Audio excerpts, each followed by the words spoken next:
The truth about twin flames. What do we really understand about this concept? The soul-level pull, the unexplainable magnetic attraction. Two hearts that beat as one. We understand the yin to our yang, but are there only two halves? Is there more to the twin flame union that we haven't quite grasped yet? The twin flame myth. I've found that most people romanticize the concept of their twin flame. The twin flame being their predetermined and destined lifelong love partner. Many see the twin flame as their other half, the missing piece that makes them whole. The one true love they are destined to be with. A love that transcends time. I understand the myth of the twin flame, and I accept that only one part of our complete soul incarnates on earth in one body, at a time. But it is my belief that we incarnate within a soul group or soul family, that there is a group of souls we choose to incarnate with life after life, just in different roles. I believe that our individual soul's incarnation experience feeds back into that soul group, so that all in that group can benefit from the learning and experience gained from that lifetime. Once you understand this, you realize the relationships we have, even those heartbreaking unrequited loves, they are planned and agreed upon in advance, and all players agree to take part in chosen group experiences. The artwork shown here is the image drawn for my engagement party almost 20 years ago. I had found my soulmate, one of many in this life. The image shows two souls entwined in a loving embrace. Behind them is a lake. With hindsight, I'd suggest it symbolized troubled waters. Then in the distance and beyond are the mountains. The sun is a symbol of our love. We have faced many troubles and difficulties together and endured traumatic childhoods, painful yet necessary to have brought us together, live the life we have had and bring us to where we are now. Even as I watch my marriage disintegrate around me, I know that I met and spent my life with my twin flame. If you can accept and understand that our soul is eternal, that a single lifetime is but a mere blink of an eye in the grand scheme of things, that we plan every aspect of our lives and soul mission. We consider all the decisions that we may make and spread these over alternate timelines. We both rehearse and prepare for the choices we make and try to predict the outcome of that decision.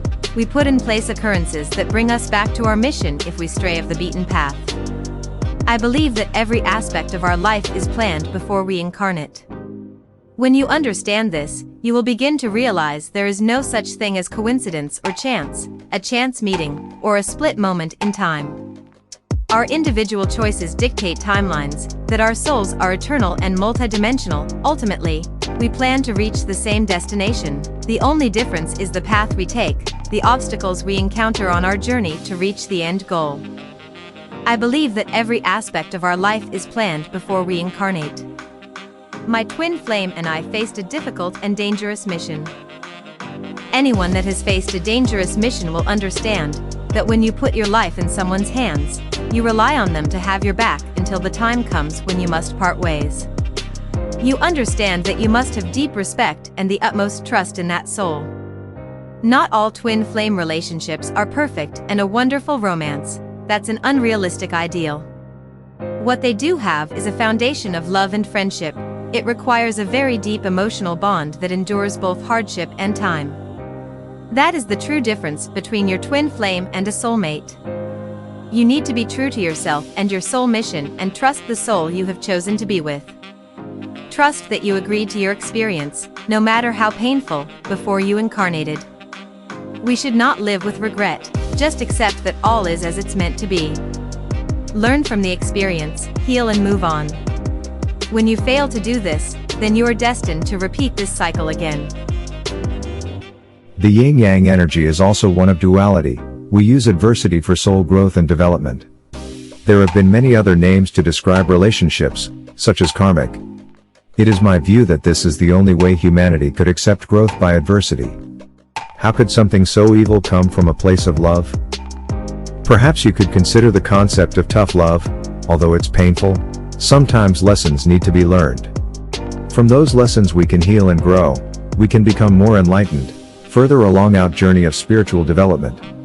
That is the purpose of duality. That is why we chose to dance with the devil. If you're interested in learning more about spiritualism and want to develop your natural abilities, please like and subscribe. Comment below to start a discussion. Hit the bell to get notified when new content is published. You can also register your interests on my website. Tell me what your interests are. Help me build a community-led channel. You can become part of a new spiritual community. Check out my website for further information and links. I don't have any sponsors, so any recommendation that I make will be on merit.